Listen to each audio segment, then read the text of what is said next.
آج ہمارے لوگ کہتے ہیں یار انویسٹمنٹ کرنی چاہیے موقع پر ہیں، پیسے لگانے چاہیے صحیح آئٹم پر، جدھر نفع ملے چھوڑنا نہیں چاہیے، صحیح ڈیسیشن لوگے تو جناب نفع ملے گا۔ اللہ اکبر، خدا کی قسم، دنیا بھر کے مالداروں کی دولت ایک طرف اور صدیق اکبر رضی اللہ تعالیٰ کا ڈیسیشن ایک طرف، آپ جاتے امیہ بن خلف کے پاس، بولتے اس غلام کی کیا قیمت لوگے؟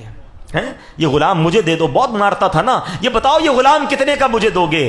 وہ امیہ کہتا ہے میں مثال دے رہا ہوں آج کے دور کے حساب سے 10,000 روپوں کا دوں گا۔ کہا ٹھیک ہے 10,000 میں ڈن ہوا۔ کہتا نہیں 20,000 میں دوں گا۔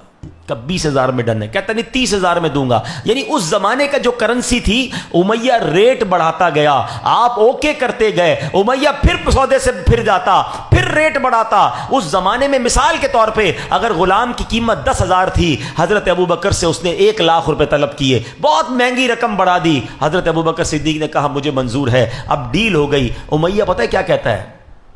کہتا ہے اے ابو بکر تمہارے تو میں نے بزنس کے بڑے چرچے سنے ہیں، تم تو بڑے بڑے ماہر بزنس مین ہو، اتنا مہنگا غلام تم نے خرید لیا۔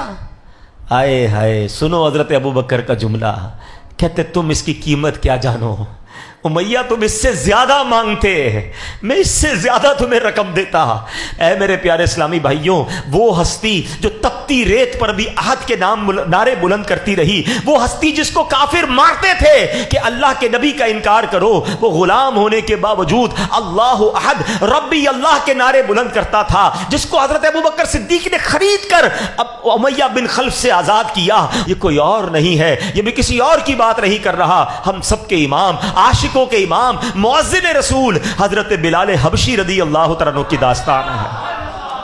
اللہ اکبر، یہ وہ لوگ تھے جو ایمان لانے کی جنہوں نے قیمت دی ہے۔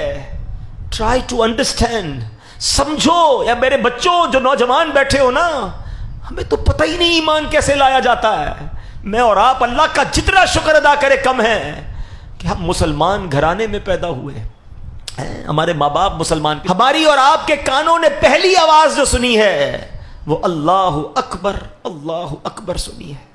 اور ایک وہ لوگ تھے جب اللہ اکبر کہتے تھے تو مارتے تھے، نماز پڑھتے تھے تو مارتے تھے، کعبہ سامنے تھا طواف کرنے پر مارتے تھے، لہو لہان کر دیتے تھے۔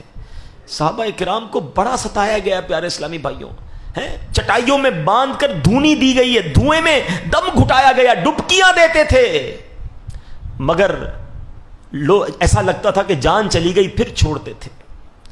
ذرا سوچئے میرے پیارے اسلامی بھائیوں، یہ کیسی داستان ہے۔